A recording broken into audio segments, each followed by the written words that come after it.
Durante o jantar, meu pai me perguntou: É suficiente a sua mesada? Respondi: Nunca recebi uma. Naquela noite, minha mãe guardou silêncio. Ele não fazia ideia. Me chamo Logan, tenho 19 anos e acabei de começar a estudar medicina na cidade de Nova York. Sou originário do Texas. Meus pais vivem em Dallas, onde meu pai trabalha como cirurgião em um hospital universitário e minha mãe cuida da casa. Depois de terminar o ensino médio, me mudei para Nova York há 4 meses para viver sozinho. Me esforcei muito para ingressar na faculdade de medicina em julho, inspirado pelo meu pai, mas não pude desfrutar da vida universitária como os demais. Queria fazer amigos, participar de clubes, me divertir, mas o dinheiro tem sido muito apertado. Meus pais cobrem a matrícula, mas todas as outras despesas correm por minha conta. Além de assistir às aulas, tenho trabalhos como tutor, assistente em eventos e bartender. Mesmo assim, tenho dificuldade para chegar ao fim do mês com o aluguel e as despesas básicas. Mudo de trabalho frequentemente para me ajustar ao horário e normalmente trabalho nos fins de semana. Tem sido exaustivo, tanto mental quanto fisicamente. Chego cansado às aulas e quando volto tarde para casa, tenho dificuldade para encontrar energia para estudar. Estou preocupado porque poderia repetir o ano, já que estou ficando para trás nas matérias. Se isso continuar assim, não poderei me concentrar nos meus estudos, que deveriam ser minha prioridade. Me senti ansioso e desesperado, então liguei para minha mãe para pedir ajuda financeira, mesmo que fosse pouca. Meu pai quase nunca está em casa por sua agenda ocupada, então minha mãe administra as finanças, embora meu pai ganhe bem. Minha mãe me disse que não tinham dinheiro extra e que pagar minha matrícula já era difícil, então não podiam me enviar mais. Com essa resposta, me senti encurralado. Quando voltei ao meu apartamento naquela noite, fiquei olhando para o teto por horas. O apartamento era pequeno, apenas um estúdio com banheiro privado no bairro do Queens. Não era o que eu tinha imaginado quando sonhava com minha vida universitária em Nova York, mas era o que eu podia pagar. As paredes estavam cheias de manchas de umidade, e algumas noites eu tinha que colocar recipientes para coletar as goteiras. A geladeira fazia um barulho estranho que às vezes me acordava. Muitos dos meus colegas viviam em residências universitárias modernas ou em apartamentos compartilhados em áreas melhores. Tinha sido convidado várias vezes para festas de início de ano, mas sempre tinha que recusar porque coincidiam com meus turnos de trabalho. Às vezes inventava desculpas para não admitir a verdade de que não tinha dinheiro para comprar, nem mesmo algumas cervejas para compartilhar. A realidade da minha situação contrastava brutalmente com minhas expectativas. Enquanto crescia em Dallas, meu pai sempre falava sobre a importância da educação médica. Ele me contava histórias dos seus anos de universidade e como tinha sido a melhor época da sua vida, como tinha conhecido minha mãe em uma festa de fraternidade, como tinha formado amizades que continuavam até hoje, como tinha aprendido tanto com seus professores quanto com seus colegas. A universidade te forma como pessoa. Logan, me dizia, é onde você encontra a si mesmo, onde define quem vai ser. Mas agora eu me perguntava como poderia encontrar a mim mesmo quando mal tinha tempo para dormir. Minha rotina diária era exaustiva. Me levantava às 5h30 da manhã para estudar 2 horas antes de ir para minha primeira aula de anatomia às 8 em ponto. Depois de 4 horas de aulas intensivas, corria para dar tutorias a estudantes do ensino médio por mais 2 horas. Depois voltava para a universidade para as aulas da tarde, que terminavam às 18h03, dias por semana. Depois das aulas, trabalhava como assistente no laboratório de biologia até às 21h, organizando materiais e limpando equipamentos. Às quintas e sextas e todos os fins de semana, trabalhava como bartender em um bar perto da Times Square, voltando para casa por volta das 3 da madrugada. Havia dias em que não tinha tempo nem para comer. Meu almoço consistia em barras energéticas que guardava na minha mochila. E meu jantar era o que podia encontrar em oferta no supermercado 24 horas perto da minha casa. Às vezes, quando a gorjeta era boa, eu me permitia comprar um hambúrguer na lanchonete que ficava no caminho de casa. O dinheiro nunca tinha sido um problema na minha casa. Não éramos milionários, mas vivíamos confortavelmente em um bairro residencial de Dallas. Meu pai trabalhava muitas horas, mas recebia uma boa remuneração por isso. Nunca me faltou nada material. Tinha meu próprio carro desde os 16 anos, ia a acampamentos de verão, viajávamos para destinos turísticos durante as férias. Mas agora, pela primeira vez na minha vida, eu entendia o que significava contar cada centavo. A primeira vez que vi o preço dos livros universitários, quase desmaiei. Tive que comprar edições usadas de 10 anos atrás, porque as novas eram impossíveis de custear. Compartilhava anotações com colegas que podiam se permitir os materiais atualizados. Minha mãe sempre tinha se encarregado das finanças familiares. Era ela quem pagava as contas. quem se assegurava de que tudo estivesse em ordem. Meu pai mal sabia quanto custavam as coisas cotidianas. Percebi que possivelmente ele não tinha ideia do que custava realmente viver sozinho em Nova York. Muitos dos meus amigos que vivem sozinhos recebem ajuda de seus pais e eu os invejo. Mas decidi continuar trabalhando. Quando chegaram os exames parciais, não tinha estudado o suficiente e, como era de se esperar, tive que fazer recuperações. As recuperações foram um desastre. Mal dormi na semana anterior tentando memorizar tudo o que não tinha conseguido aprender durante o semestre. Tomei tantas xícaras de café que minhas mãos tremiam. No dia do exame de bioquímica, quase adormeci sobre o papel. Minha mente estava nublada e as perguntas pareciam estar escritas em outro idioma. Saí da sala sabendo que tinha fracassado.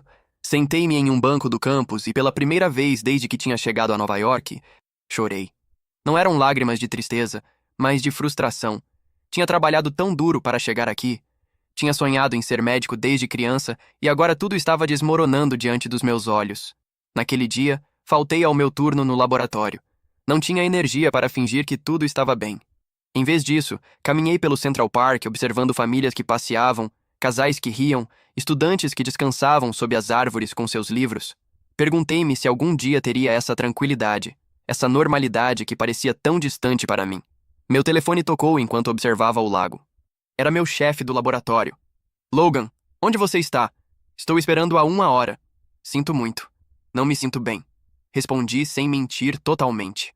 Olha, sei que você está passando por um momento difícil com os exames, mas preciso que seja responsável. Se não pode se comprometer com ele, este trabalho terei que procurar outra pessoa. Entendo. Não vai acontecer de novo. Mas eu sabia que era uma promessa vazia. Algo tinha que mudar. Não podia continuar assim. Terminei os exames no início de agosto e depois começou o recesso de verão. Planejei trabalhar o máximo possível durante esse descanso para economizar tudo o que pudesse. O verão em Nova York era sufocante. O calor ricocheteava entre os edifícios, criando um forno de concreto. Meu apartamento não tinha ar-condicionado, apenas um ventilador velho que movia o ar quente de um lado para o outro. Dormia com uma toalha úmida sobre o corpo para combater o calor. Mas o calor era o menor dos meus problemas. Tinha conseguido um trabalho extra em uma cafeteria que abria às 6h da manhã, então agora minha rotina incluía 4 horas lá, seguidas de tutorias durante a tarde e o bar à noite. Alguns dias trabalhava 16 horas seguidas. O dono da cafeteria, um homem grego chamado Nikos, me olhava com preocupação. Rapaz, você trabalha demais, não é saudável. Preciso do dinheiro, respondia enquanto limpava mesas em alta velocidade. Seus pais não podem te ajudar? Já fazem muito pagando minha universidade. Nikos não insistia, mas às vezes me guardava bolos que não haviam sido vendidos durante o dia ou me preparava sanduíches para levar. Esses pequenos gestos de bondade me mantinham à tona. Um dia, enquanto servia café a um cliente regular, um professor de economia da Universidade de Colômbia ouviu uma conversa que me marcou. O sistema está projetado para quebrar os estudantes, dizia o professor ao seu acompanhante. Fazemos eles acreditarem que a educação superior é a única via para seguir adiante, mas os carregamos com dívidas impossíveis de pagar ou os forçamos a trabalhar até a exaustão. Que tipo de sociedade faz isso com sua juventude? Fiquei pensando nessas palavras durante todo o dia. Seria eu parte desse sistema?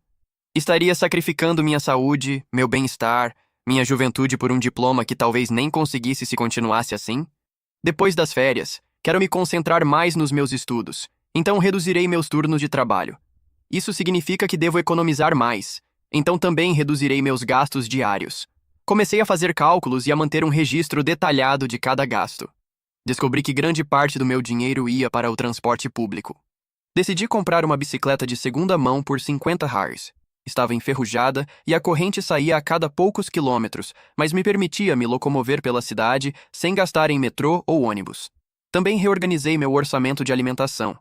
Parei de comprar café na rua, embora Nikos insistisse em me dar de presente quando eu passava pela cafeteria, e comecei a preparar grandes panelas de arroz e feijão que me duravam vários dias. Comprei um termo de boa qualidade para levar água em vez de comprar garrafas. Para comer, economizaria com macarrão instantâneo, pão e refeições pré-embaladas com desconto. E quando tivesse que me deslocar pela cidade, usaria minha bicicleta para evitar o gasto com transporte. Mas os sacrifícios iam além do material. O mais difícil era ver como minha vida social desaparecia. Os poucos amigos que havia feito em aula deixaram de me convidar para sair depois de tantas recusas. Via suas histórias no Instagram. Festas em terraços com vistas do skyline de Manhattan. Jantares em restaurantes da moda, excursões de fim de semana às praias de Long Island. Enquanto isso, eu passava meus dias livres lavando minha roupa à mão para economizar na lavanderia ou procurando ofertas nos supermercados locais. Sentia-me cada vez mais isolado. A solidão em uma cidade tão populosa resultava paradoxal e dolorosa. Caminhava entre multidões, sentindo-me invisível. Servia bebidas a pessoas que riam e celebravam, enquanto eu mal conseguia manter os olhos abertos. Uma noite, enquanto voltava para casa depois de um turno particularmente exaustivo, parei na ponte de Queensboro. O horizonte de Manhattan brilhava à minha frente. Um cartão postal de oportunidades e promessas. Perguntei-me quantas pessoas estariam na minha situação, lutando em silêncio, fingindo que tudo ia bem enquanto se desmoronavam por dentro. Cresci em uma família abastada, então nunca me preocupei com dinheiro. Jamais imaginei viver neste tipo de pobreza. Minha mãe me ligava todos os domingos à tarde. Nossas conversas tinham se tornado superficiais e curtas. Não contava a ela sobre meus problemas econômicos depois daquela tentativa frustrada. Não queria preocupá-la. Ou talvez não quisesse confirmar que realmente não podiam me ajudar. Como vão as aulas? Filho? Perguntava com entusiasmo. Bem, mãe. Aprendendo muito. Mentia. E você fez amigos? Seu pai sempre diz que as amizades da universidade são para toda a vida. Sim, alguns somos um grupo muito unido. Outra mentira. Fico tão feliz, Logan. Sabia que você se adaptaria bem. Você sempre foi muito independente. Essa palavra, independente, me doía especialmente. Não era independência o que estava vivendo, mas abandono disfarçado de autonomia. Depois dessas ligações, me sentia pior. A distância entre a imagem que projetava e minha realidade era cada vez maior. Depois de me mudar, tudo foi muito agitado, mas mantive contato por mensagens com um amigo da universidade. Ver suas fotos se divertindo me deixava triste ao notar quão diferente podia ser a vida para outros estudantes da mesma universidade. Meu único amigo próximo era Alex, um colega de aulas que tinha notado meu cansaço constante. Diferente dos outros, não tinha desistido de mim. Continuava me convidando para sair, embora soubesse que provavelmente eu diria que não. Alex vinha de uma família de classe média de New Jersey. Seus pais lhe haviam comprado um carro modesto e lhe enviavam uma mesada que, embora não fosse exorbitante, permitia-lhe viver sem preocupações. Compartilhava um apartamento com outros 2 estudantes no Brooklyn, o que reduzia consideravelmente suas despesas. Numa sexta-feira à tarde, enquanto estávamos no laboratório de anatomia, Alex me perguntou pela enésima vez: "Quer ir a uma festa esta noite? É na casa de um amigo em Williamsburg. Nada de fancy, só cerveja e pizza." Estava prestes a dar minha resposta habitual quando percebi que, pela primeira vez em semanas, não tinha que trabalhar naquela noite. O bartender principal do bar havia pedido para fazer horas extras, então me haviam dado a noite de folga. "Bem, acho que hoje sim posso", respondi surpreso com minhas próprias palavras. O rosto de Alex se iluminou. "Enfim, já pensava que você era um extraterrestre ou algo assim." A festa foi em um apartamento pequeno, mas aconchegante. Havia umas 20 pessoas, a maioria estudantes de medicina e algumas de outras faculdades. No início, me senti desconfortável, fora do lugar. Fazia tanto tempo que não socializava que tinha esquecido como me comportar em situações assim. Mas depois de uma cerveja, a única que me permitiria naquela noite considerando meu orçamento, comecei a relaxar. Falei com uma garota chamada Sofia, que estudava neurologia e compartilhava meu fascínio pelo cérebro humano. Ri com anedotas de professores excêntricos. Por algumas horas me senti normal, parte de algo. Quando a festa terminou, Alex se ofereceu para me levar para casa. "Posso pegar o metrô?" disse, calculando mentalmente o custo da viagem. "Nem pensar. É tarde e não é seguro. Além disso, tenho o carro do meu pai este fim de semana." Durante a viagem, Alex colocou música dos anos 80 e cantamos juntos canções de Journey e Queen. Foi o momento mais feliz que tive desde que cheguei a Nova York. "Você deveria sair mais, Logan", me disse enquanto entrávamos no Queens. "Todos sentimos sua falta nas reuniões." "Trabalho muito", admiti. "Não tenho muito tempo livre." "Eu sei, mas também tem que viver, não?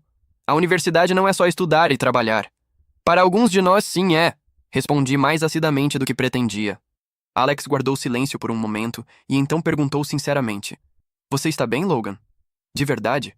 Pensei em mentir, em dizer que tudo estava perfeito, como fazia com minha mãe, mas estava cansado de fingir. "Não, Alex, não estou bem. Mal consigo pagar o aluguel, trabalho em 3 lugares diferentes. Minhas notas estão caindo em picada e sinto que estou fracassando em tudo. Minha voz falhou ao final da frase. Alex parou o carro em uma rua tranquila. Por que você não me disse nada? Poderíamos ter te ajudado. Como? Não é como se pudessem me dar dinheiro. Há muitas maneiras. Materiais compartilhados, refeições em grupo. Você poderia até ter se mudado conosco. Quando Ben saiu no mês passado, não havia considerado essas opções. Tinha estado tão focado em minha luta individual que não havia contemplado soluções coletivas. Além disso, continuou Alex, há bolsas e ajudas para estudantes na sua situação. Você investigou? Não tinha feito isso. A verdade é que mal tinha tempo para respirar, muito menos para investigar opções de ajuda financeira. Vou te ajudar a procurar informações, ofereceu Alex. E enquanto isso, venha jantar em casa quando puder. Shannon sempre cozinha demais. Shannon era uma de suas companheiras de apartamento. Uma estudante de gastronomia que usava seus amigos como cobaias para seus experimentos culinários. Pela primeira vez em meses, senti uma pequena faísca de esperança. Não era muito, mas era algo. Meus amigos me convidavam frequentemente, mas eu tinha que recusar porque não tinha nem o tempo nem o dinheiro. Eu dirijo. Vamos a algum lugar gratuito, me escreveu um colega. Trabalho todos os dias e logo vou para casa pelas festas, respondi. Tem certeza de que está bem? Você sempre parece cansado na aula. Acho que você está trabalhando demais, me disse com preocupação. Tenho estágio físico e preciso cobrir minhas despesas. Nos vemos quando começar o novo ciclo, respondi. A conversa com Alex me deixou pensando. Talvez houvesse mais alternativas do que eu tinha considerado. No dia seguinte, passei pelo escritório de ajuda financeira da universidade. Havia formulários para bolsas complementares, programas de trabalho e estudo melhor remunerados que meus empregos atuais e até mesmo empréstimos com juros baixos para estudantes em situações de emergência. Enquanto preenchia formulários, lembrei das palavras da minha mãe. Não temos dinheiro extra. Seria possível que realmente estivessem com problemas financeiros? Meu pai ganhava bem como cirurgião, mas talvez houvesse despesas das quais eu não estava ciente. Ou talvez fosse apenas a forma da minha mãe de me ensinar independência. Naquele fim de semana, enquanto trabalhava no bar, me peguei olhando os rostos dos clientes com mais atenção. Muitos eram jovens profissionais, provavelmente em seus primeiros trabalhos depois da universidade. Alguns pareciam exaustos, com olheiras e ombros caídos, bebendo para esquecer a semana. Outros celebravam algum sucesso, rindo alto e pedindo rodadas. Para todos me perguntei como seriam suas vidas. Se teriam passado pelo mesmo que eu, se algum deles teria desmaiado de exaustão enquanto estudava, se teriam contado moedas para o metrô, se teriam sentido aquele nó no estômago ao revisar o saldo bancário antes de pagar o aluguel. Na terça-feira seguinte, recebi uma notificação da universidade. Tinha obtido uma bolsa parcial para estudantes com dificuldades econômicas. Não era muito, apenas $500 por mês, mas para mim era uma fortuna. Significava que podia deixar um dos meus trabalhos, provavelmente o da cafeteria, e ter algumas horas a mais para estudar e descansar. Naquela noite liguei para minha mãe para contar a novidade. Que bom, filho, sabia que você encontraria o caminho, disse, como se sempre tivesse sido parte do plano que eu lutasse assim. Mãe, realmente vocês não podem me ajudar com algo mais? Perguntei diretamente. Não estou pedindo muito, só o suficiente para não ter que trabalhar em 3 lugares. Houve um silêncio longo antes que ela respondesse. Logan, seu pai não sabe que você está passando por isso. Ele acha que enviamos uma mesada para você. Suas palavras caíram como um balde de água fria. O quê? Mas você me disse que não tinham dinheiro extra. É complicado. Explique então, porque estou à beira do colapso aqui. Minha mãe suspirou profundamente. Seu pai e eu estamos passando por um momento difícil. Ele não sabe, mas temos algumas dívidas. Fiz alguns investimentos que não deram certo. Investimentos? Que tipo de investimentos? Ações, principalmente. Um amigo me recomendou algumas empresas que pareciam promissoras, mas perdemos muito dinheiro. Não podia acreditar no que estava ouvindo. Durante todos esses meses tinha sofrido por decisões financeiras mal tomadas que nem sequer sabia que existiam. Quanto perderam? Quase todas as nossas economias, e tive que pedir empréstimos para cobrir algumas perdas. E papai não percebeu? Ele nunca se ocupa das finanças, Logan. Confia em mim para isso. Não quero preocupá-lo com esses problemas. Ele já tem estresse suficiente no hospital. Senti uma mistura de raiva e confusão. Minha mãe havia estado ocultando problemas financeiros graves não só de mim, mas também do meu pai. E enquanto isso, eu estava sacrificando minha saúde e minha educação. Mãe, isso não pode continuar assim. Temos que falar com o papai. Por favor, não faça isso. Estou trabalhando para resolver. Vendi algumas joias. Estou economizando em outras despesas. Não é justo para nenhum de nós. Esta não é a forma de lidar com os problemas familiares. A ligação terminou sem resolução. Fiquei olhando para o telefone, sentindo que conhecia cada vez menos minha própria família. Depois disso, fui para meu turno no bar onde trabalho. Mas pouco depois ocorreu algo inesperado. Desmaiei durante o serviço. Era uma sexta-feira muito movimentada, cheia de clientes, e enquanto carregava algumas bebidas, me senti tonto. Não lembro muito depois disso. Quando acordei, estava no hospital. O médico me disse que tinha desmaiado por exaustão e desnutrição. Administraram-me 4 bolsas de soro e me deram alta nesse mesmo dia. O médico que me atendeu era um residente jovem, provavelmente só alguns anos mais velho que eu. Olhou-me com uma mistura de preocupação profissional e empatia pessoal. Estudante de medicina, certo? Perguntou enquanto verificava meus sinais vitais. Como soube? Reconheço os sinais. Olheiras permanentes, múltiplos trabalhos, dieta à base de miojo. Eu estive aí não faz muito tempo. Ele me deu algumas recomendações nutricionais e me receitou vitaminas. Mas antes de me dar alta, sentou-se ao lado da minha cama. Olha, sei que não é meu lugar dizer isso, mas a medicina é uma carreira longa. Se você se queima no primeiro ano, não chegará ao final. E precisamos de você. Precisamos de médicos que entendam o que é lutar, que tenham empatia real, não só aprendida em livros. Suas palavras me comoveram profundamente. Era a primeira vez que alguém reconhecia minha luta e a validava como algo que poderia eventualmente me fazer melhor em minha profissão. Imediatamente liguei para meu chefe do bar para me desculpar. Ele me contou que, ao ver que eu não respondia, chamou uma ambulância sem perder tempo e também contatou meus pais. Você tem pegado turnos demais. Confiei demais em você. Sinto muito. Quero que descanse o resto do mês, me disse. Isso implicava menos rendimentos para mim. Algumas horas depois de retornar do hospital, recebi uma ligação do meu pai. Sua voz soava agitada, preocupada. Logan, seu chefe do bar acabou de me ligar. Você está bem? Por que não me avisou que estava no hospital? Acabei de sair, pai. Não queria te preocupar. Exaustão e desnutrição? O que está acontecendo, filho? Era o momento da verdade. Não podia continuar ocultando minha situação, especialmente depois do que minha mãe havia me revelado. Pai, estou trabalhando demais. 3 empregos além da universidade. Não tenho tempo para comer bem nem para dormir o suficiente. 3 empregos? Por que precisa de 3 empregos? Porque com um só não posso pagar o aluguel e as despesas. Houve um silêncio confuso do outro lado da linha. Mas sua mãe e eu enviamos uma mesada para você. Deveria ser suficiente para cobrir suas despesas básicas. Meu coração deu um salto. Então minha mãe não só tinha mentido para mim, mas também para ele.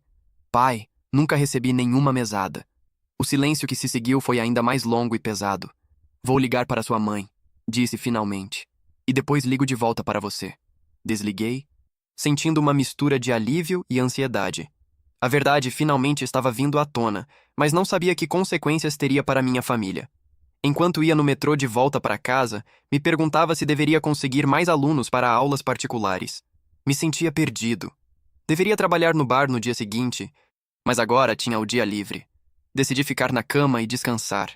O esgotamento me atingiu como uma onda quando cheguei ao meu apartamento. Meu corpo, finalmente liberado da adrenalina que o havia mantido funcionando durante meses, se rendeu completamente. Dormi quase 14 horas seguidas, acordando apenas para ir ao banheiro e beber água. Quando finalmente me levantei, já era noite. Tinha várias chamadas perdidas de Alex. Uma mensagem do meu pai. Estou voando para Nova York amanhã. Precisamos conversar pessoalmente. Não sabia o que pensar. Estaria ele com raiva de mim por ter revelado o segredo da minha mãe? Ou estaria preocupado com minha saúde? A ideia de vê-lo me deixava nervoso, mas também me dava um estranho senso de alívio. Já não estaria sozinho nisso. Revisando meu celular, vi uma mensagem do meu amigo que tinha chegado enquanto eu estava inconsciente. Respondi e expliquei o que havia acontecido. Ao saber de tudo, decidiu vir me visitar e trouxe mantimentos e cozinhou espaguete para mim. Alex chegou com várias sacolas do supermercado. Não só trazia ingredientes para o espaguete, mas também frutas, verduras, leite, ovos, pão e outros alimentos básicos que fazia tempo que não via na minha geladeira. Você não precisava fazer isso, disse envergonhado e agradecido ao mesmo tempo. Claro que sim, para isso servem os amigos. Enquanto Alex cozinhava, contei-lhe sobre minha conversa com meu pai e o que havia descoberto sobre as finanças familiares. Parece que sua mãe poderia ter um problema de ludopatia, comentou Alex, que estudava psicologia antes de mudar para a medicina. Os investimentos poderiam ser apostas disfarçadas. Não havia considerado essa possibilidade, mas fazia sentido. Explicaria a urgência da minha mãe em manter o segredo, sua insistência em que estava solucionando o problema? Se for assim, é uma doença, Logan, continuou Alex enquanto mexia o molho. Não é apenas uma questão de más decisões, mas um transtorno que requer tratamento. Esta perspectiva me fez reconsiderar minha raiva em relação à minha mãe. Se realmente sofria de ludopatia, precisava de ajuda profissional, não de reprovações. O problema era que meu pai também não sabia, e agora estava viajando para Nova York. Provavelmente confuso e irritado. Quando seu pai chega? Perguntou Alex, servindo o espaguete em pratos lascados que havia encontrado na minha despensa. Amanhã à tarde. Me disse que pegou um voo direto de Dallas. Quer que eu esteja com você quando ele vier? Considerei sua oferta. Alex era um bom amigo, e sua presença poderia ser reconfortante, mas este era um assunto familiar que devíamos resolver entre nós. Agradeço, mas acho que é melhor que eu fale com ele a sós. Alex assentiu, compreendendo. Tudo bem, mas me ligue se precisar de algo, qualquer coisa. Enquanto comíamos o que ele preparou com tanta amabilidade, falamos sobre o custo de viver sozinho. Quando lhe contei que não estava recebendo nenhum apoio financeiro dos meus pais, ele se surpreendeu. Então é por isso que você trabalha tanto. Mas seu pai é médico. Você não deveria estar recebendo alguma ajuda? Perguntei à minha mãe e ela me disse que com a matrícula já estão no limite. Sério? Mas você é filho único, não? Talvez se insistir novamente eles possam te enviar algo. Mamãe disse que nem mesmo uma pequena ajuda. Não pode ser. Isso não faz sentido. Odeio dizer isso, mas talvez seu pai esteja doente ou talvez esteja desempregado, sugeriu Alex. Talvez ele tenha perdido o emprego e eles não quiseram te contar. Duvido. Falei com ele há 3 dias e mencionou uma cirurgia que havia realizado naquele dia. Então, que outra explicação poderia haver? Estão comprando uma casa nova? Um iate? Seu pai tem outra família? Quase ri do absurdo dessa última sugestão, mas me detive. A verdade é que não sabia o que estava acontecendo e fazia meses que não via meus pais pessoalmente e as ligações telefônicas eram breves e superficiais. Meu pai trabalhava tanto que mal estava em casa quando eu ligava. E minha mãe, bem, agora eu sabia que ela tinha mentido para mim. Não sei, Alex, mas vou descobrir amanhã. Depois que Alex saiu, fiquei pensando em todas as possibilidades. O esgotamento e a recente crise de saúde haviam aguçado minhas emoções. Sentia-me traído, confuso, mas também preocupado com meus pais. Quão mal realmente estavam as coisas em casa. Passei a noite inquieto, acordando a cada poucas horas com um novo pensamento ou preocupação. Quando finalmente amanheceu, levantei-me e limpei meu pequeno apartamento o melhor que pude. Era ridículo me preocupar com a impressão que meu pai teria da minha moradia, considerando a situação, mas não podia evitar. Às 2h da tarde, recebi uma mensagem do meu pai. Acabei de aterrissar. Estou pegando um táxi para seu endereço. Chego em aproximadamente 45 minutos. Os 45 minutos seguintes foram talvez os mais longos da minha vida. Eu andava de um lado para o outro do apartamento, verificando se tudo estava em ordem, embora não houvesse muito o que arrumar. Minhas posses se reduziam ao essencial. Algumas roupas, livros de medicina, um laptop velho e alguns utensílios de cozinha básicos. Finalmente a campainha tocou. Respirei fundo e abri a porta. Meu pai estava ali com uma pequena mala de viagem. Parecia mais velho do que eu lembrava, com novos cabelos grisalhos nas têmporas e linhas de preocupação ao redor dos olhos. Olhou-me por um momento, me avaliando com olhos de médico, e então me abraçou fortemente. Logan, você me deu um susto terrível. Não esperava essa reação.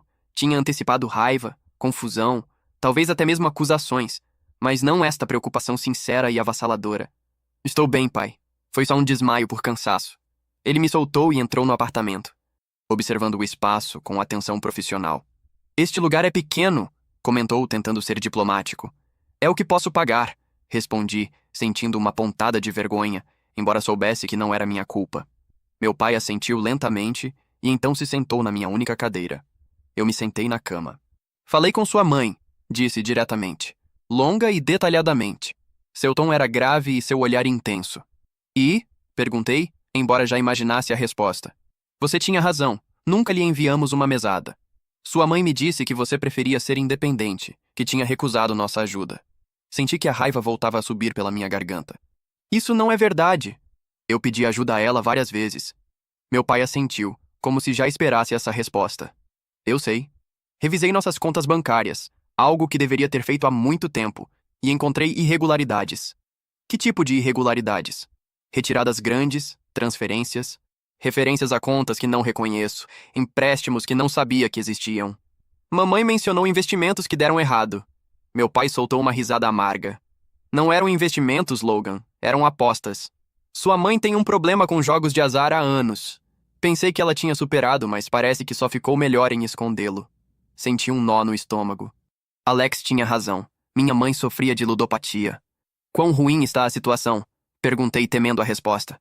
Meu pai passou a mão pelo rosto, um gesto que eu reconhecia da minha infância. Ele fazia isso quando estava verdadeiramente preocupado ou estressado.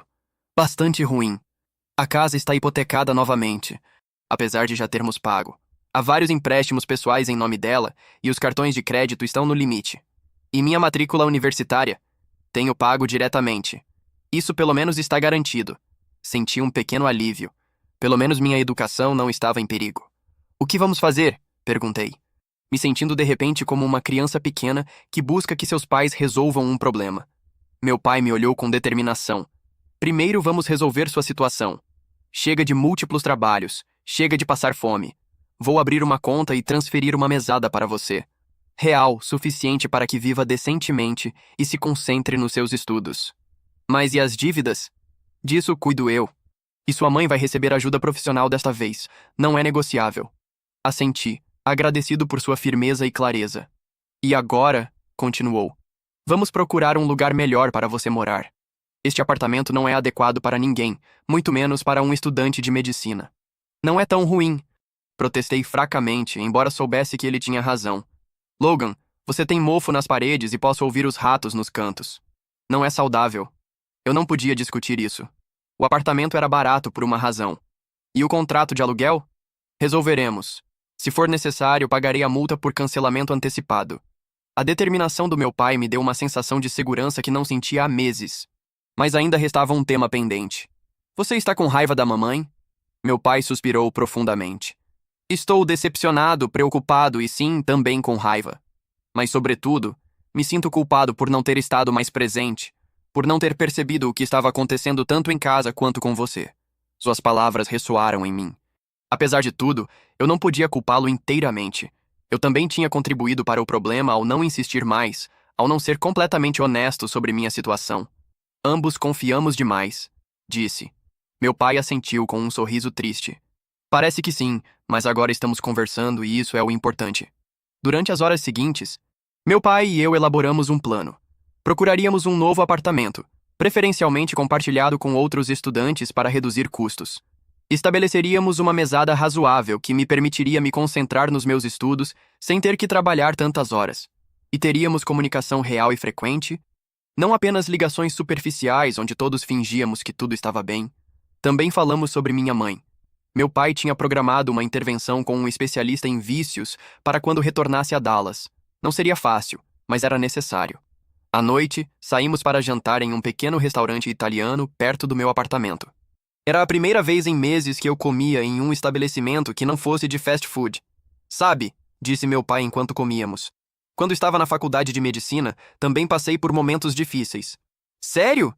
Sempre pensei que você tinha tido uma experiência universitária ideal. Ninguém tem uma experiência ideal. Logan, todos lutamos à nossa maneira.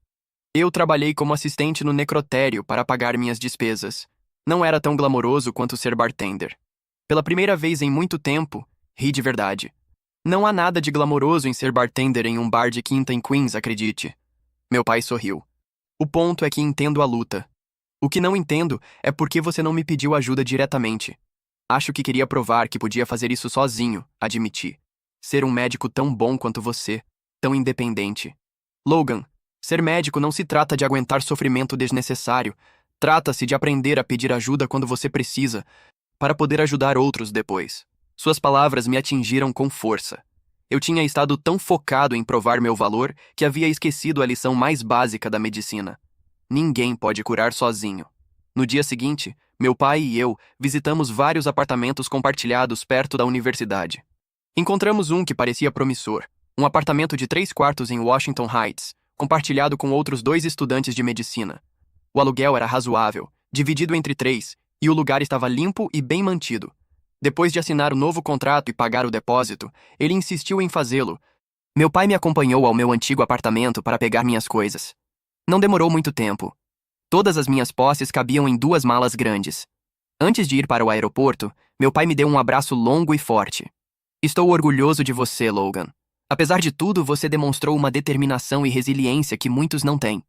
Obrigado, pai. E obrigado por vir. Sempre virei quando você precisar de mim. Só lembre de me pedir diretamente da próxima vez. Assenti, sentindo um nó na garganta. Dê minhas lembranças à mamãe, disse. E diga a ela que a apoio, que entendo que ela está doente e precisa de ajuda. Meu pai assentiu com os olhos úmidos. Direi a ela. Te amo, filho. Também te amo, pai. Depois que ele partiu, me instalei no meu novo quarto. Era pequeno, mas limpo, com uma janela que dava para um pequeno parque. Meus novos colegas de apartamento, Javier e Mina, me receberam com cordialidade. Ambos estavam no 2º ano de medicina e entendiam perfeitamente a pressão acadêmica. Naquela noite, enquanto desempacotava minhas escassas pertences, recebi uma mensagem de Alex. Como foi tudo com seu pai? Você está bem? Respondi com um resumo do ocorrido e uma foto do meu novo quarto. Ótimo. Quer que eu passe amanhã para te trazer um presente de boas-vindas? Sorri enquanto escrevia minha resposta. Claro, mas desta vez eu cozinho. Pela primeira vez desde que cheguei a Nova York, senti que as coisas poderiam funcionar. Não seria fácil. Minha mãe tinha um longo caminho de recuperação pela frente e eu tinha que recuperar o tempo perdido nos meus estudos.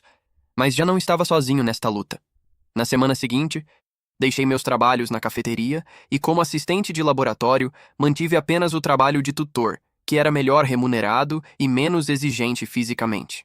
Com a mesada que meu pai havia começado a me enviar, podia cobrir minhas despesas básicas sem problema. Também me reuni com um conselheiro acadêmico para elaborar um plano de recuperação. Teria que fazer algumas aulas adicionais e estudar mais intensamente, mas era possível me atualizar sem repetir o ano. Um mês depois da visita do meu pai, recebi uma ligação da minha mãe. Sua voz soava diferente, mais clara e centrada. Logan, estou em um programa de recuperação, me disse sem preâmbulos. Vou a reuniões diárias e tenho um terapeuta especializado. Fico muito feliz, mãe. Como você se sente? Como se tivesse acordado de um pesadelo muito longo. Estou envergonhada e arrependida pelo que fiz você passar. Você não precisa se desculpar comigo, mãe. Entendo que estava doente. Mesmo assim, te devo um pedido de desculpas. Coloquei você em perigo com minhas mentiras e meu vício. Você não merecia isso. Conversamos por 1 hora com uma honestidade que não tínhamos há anos. Ela me contou como havia começado seu problema com o jogo. Primeiro como um passatempo inocente que se transformou gradualmente em uma obsessão incontrolável. Como a vergonha e o medo a levaram a mentir cada vez mais, criando uma teia de enganos que finalmente aprendeu. Seu pai tem sido incrivelmente compreensivo, me disse. Está reorganizando nossas finanças, pagando dívidas, e ainda assim encontra tempo para me acompanhar à terapia 2 vezes por semana. Papai é um bom homem. O melhor. E você é igual a ele, Logan. Tem a força e a compaixão dele. Essas palavras significaram muito para mim. Sempre admirei meu pai, e saber que minha mãe via em mim algumas de suas qualidades me enchia de orgulho. Com o passar das semanas, minha vida começou a se transformar. Já não chegava exausto às aulas.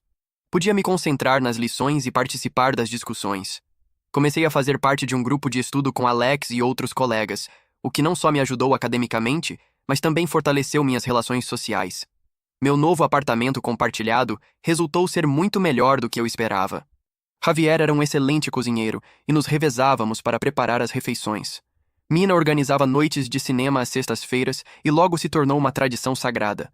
Assistíamos desde clássicos do cinema até os últimos filmes de super-heróis, comentando e rindo juntos. Um dia, enquanto estudávamos na biblioteca, Alex me perguntou: Você pensou no que vai fazer durante o recesso de inverno? Acho que irei a Dallas ver meus pais. Por que não os convida para virem? Poderiam ficar em um hotel no centro e conhecer a cidade. Talvez seja bom para sua mãe ter uma mudança de ambiente. A ideia me pareceu brilhante. Liguei para meu pai naquela mesma noite e propus o plano. Depois de consultar com o terapeuta da minha mãe, que achou que seria benéfico para sua recuperação, eles aceitaram vir a Nova York para as festas. O reencontro foi emotivo, mas reconfortante.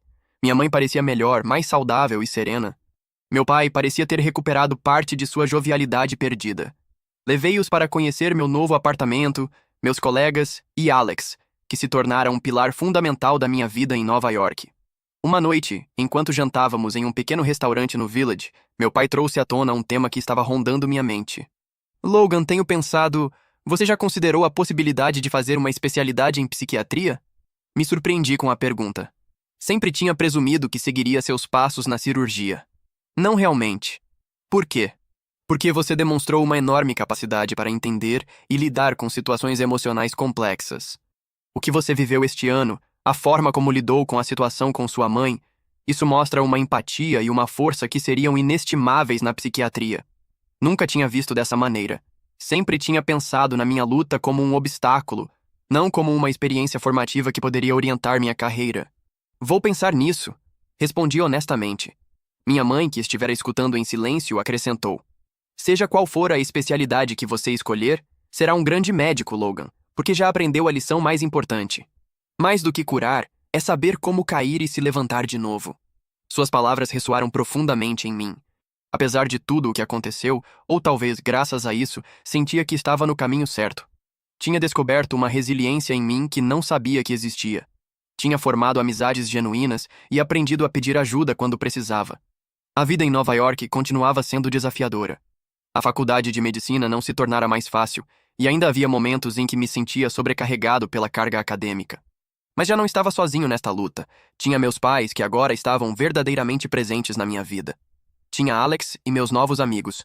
E, sobretudo, tinha uma nova perspectiva sobre o que realmente significava ser forte e independente.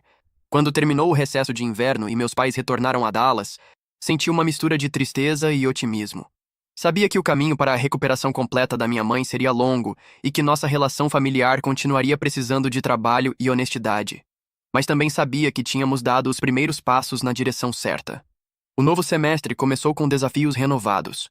As aulas eram mais difíceis, os exames mais complexos, mas desta vez eu estava preparado. Meu horário incluía tempo para estudar, para descansar e para socializar. Já não era o fantasma exausto que mal sobrevivia dia após dia. Uma tarde, enquanto estudava na biblioteca, Alex me passou um bilhete. Lembra quando nos conhecemos? Pensei que você era um snob antissocial. Que bom que me enganei. Sorri ao ler suas palavras. Eu também tinha me enganado em muitas coisas. Tinha confundido o sofrimento com a força, o isolamento com a independência, o silêncio com a dignidade. Obrigado por não desistir de mim, respondi. Alex me piscou um olho e voltou aos seus livros. Naquele momento, lembrei do jantar com meu pai quando tudo começou. Sua pergunta inocente sobre minha mesada, minha resposta honesta que desencadeou todo o resto. Às vezes a verdade podia ser dolorosa, mas era sempre o primeiro passo para a cura. Agora, enquanto me preparava para outro dia de aulas na faculdade de medicina, sabia que meu caminho não seria como o do meu pai, nem como o de ninguém mais. Seria meu próprio caminho, com seus próprios desafios e recompensas. E isso estava bem. No final, isso era o que realmente significava crescer. Encontrar seu próprio caminho, aprender com suas quedas e ter a coragem de pedir ajuda quando precisar. E talvez, apenas talvez, essas lições me transformariam algum dia no tipo de médico que realmente poderia fazer a diferença na vida dos outros. Cada manhã, ao acordar no meu novo quarto com a luz do sol filtrando pela janela, eu lembrava a mim mesmo que tinha sobrevivido a um dos períodos mais difíceis da minha vida. E se eu tinha conseguido superar isso, poderia enfrentar qualquer coisa que viesse depois. Como minha mãe havia dito, eu tinha aprendido a cair e a levantar-me. E essa talvez fosse a lição mais valiosa de todas.